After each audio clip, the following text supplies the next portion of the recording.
The next generation is officially official. Xbox Scarlett is a thing. It's no longer a rumor. It's no longer a supposition. It's no longer a hope. It's a thing. It's coming holiday 2020, and we just got done witnessing the beginning of a new era of gaming. So I'm here joined by Joseph. What's up, guys? We are ready to dive into all that Microsoft just did and what it means for the future. And I think it starts with that concept trailer. They love their talking heads. They love their cute little muted colors, and it really was 2016 all over again when they introduced Project Scorpio. They didn't show the box. They got another project name, but they do set the stage for all that excitement that you can just feel it's coming. Like it's not here yet, but it's really coming. Yeah, and I think, like you said, that trailer itself, it just reeked of next generation feeling, and it definitely came through. I do wish we saw a little more, but what we did see and what we did hear, I think, is even more interesting than anything that we could have asked for. And of course, things such as 8K, which is, I mean, some people haven't even made the jump to 4K. Yeah, most people, at this rate. Yeah, and so we're just gonna double that, move on to the next thing, and I think even a bigger point of conversation is 120 frames per second. Yeah. Which is a huge step up for consoles. Of course, you know, towards the end of this gen, we pretty much had a lot of major games hitting 60 frames.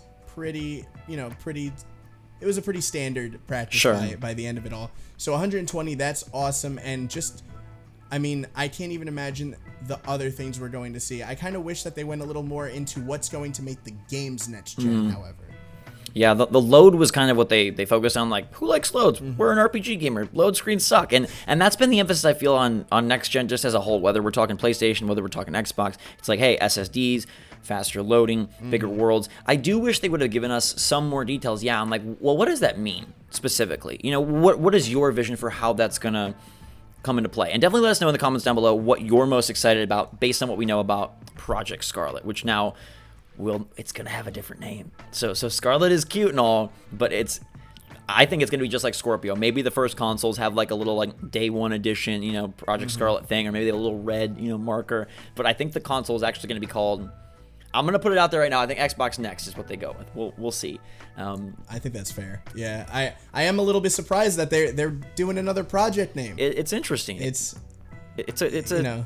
It's now a thing, right? That's the Phil Spencer way, apparently. They like to get really conceptual. They like to get really highbrow and really kind of paint this picture for you that they hope, I think, you know, and excites everyone. I do want to point this out to you. I was looking this up earlier just so you have an idea of how crazy 8K and 120 FPS is.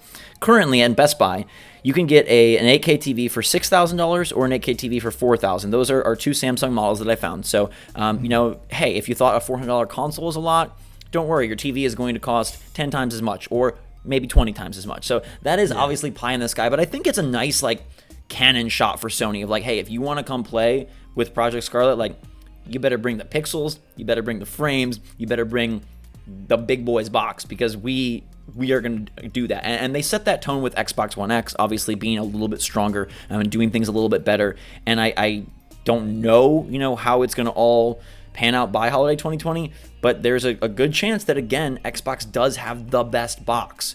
The question is, what does it mean without great games? And that's where we'll step into next, which is Halo Infinite. And oh man, you probably more than me are a huge Halo fan, and I know you were just wishing that they would show us, like, what does Scarlett mean for Halo? What does Slip Space mean for Halo? We still don't know. And I think that is probably, walking away from that E3 press conference is probably the saddest loss, is the fact that they kind of set the stage for this. You know, we got the announcement trailer for the new console. We then immediately stepped into Halo. It was looking beautiful, and it just cut right short of gameplay. I mean, there was even the section where we're literally in the visor. Chief's visor. Yeah. And I mean, that would have been the perfect chance. And you know what? If that's what gameplay is going to look like, fine, I'll take it. But to not see things in movement, to not see things in motion and just going, and I think that again was the biggest loss of the conference. As far as what the console's going to do, super excited. But like you said, I think without the games backing it up, it is just going to be another strong box, which again, I don't think maybe Sony won't be able to step to that because they are kind of really pushing the whole spec part of this console.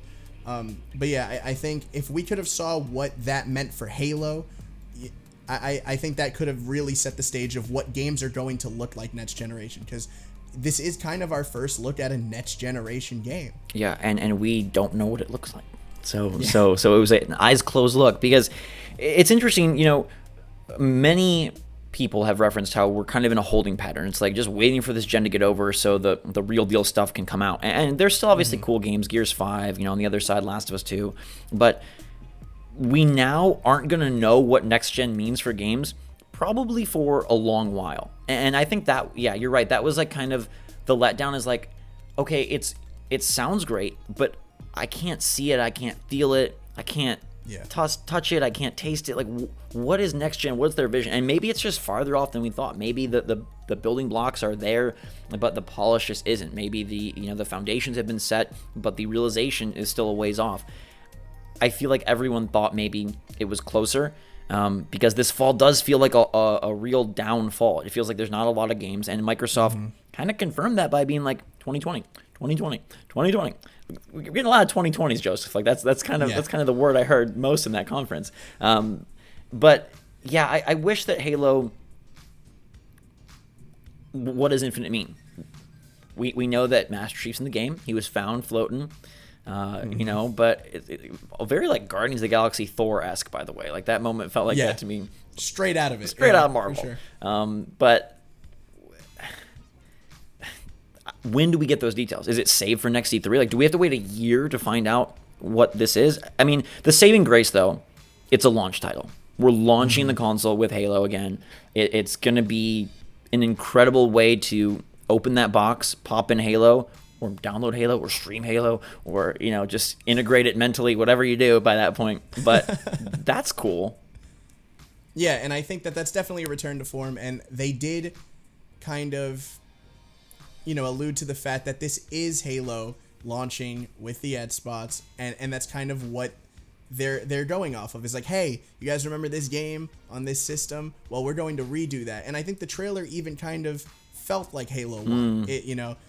You're on this ship. It's just, again, I just wish we saw what was new, because we knew a lot of this stuff, and it is very exciting stuff, but video games are a visual and at the same time it's a livable experience. That's what it has over other mediums. And I think if we're just looking at these trailers, again, there is a little bit of a letdown, but it doesn't stop the fact that the next generation is coming, and that in and of itself I think is exciting. Right, we can't put a pre-order down. We don't know how much it's going to cost. $2 is Project Scarlett. Here's my current theory. Project Scarlett with 2 T's is because there's 2 boxes. So we got a little split. That's really great idea. Hey, thank you. But the rest of the show was interesting as well, because I felt like, because next gen is farther off, that current gen would be in your face, and even with the games that are much closer, we didn't get a lot of gameplay. So it was kind of just like the overall Microsoft MO. Halo wasn't the lone non-gameplay title. Gears of War 5, which is out in 90 days, something like that, less if you have Game Pass. Pretty much. No gameplay. So it was just I guess a stylistic choice, a show choice, that they were going to just kind of be a movie theater with trailers versus a game demo spot. And I don't know that I like that direction. It feels like we kind of got to this place before, and then people are like, ooh, we really want the games. And then gameplay sessions got so goofy on stage with like the fake, like, oh, look, Oscar Mike, I'm over it, blah, blah, blah, like, meet me at the snow cone shop. Like, and then that was like, oh, we don't want that. So they went back to trailers. I feel like we're going to get back to a point of like, come on, bring the actual games out. So maybe it's just a cyclical thing. But it was like, I don't know, it was like next gen is here. Current gen is also kind of here, but all of it is nebulous, which is kind of a bummer.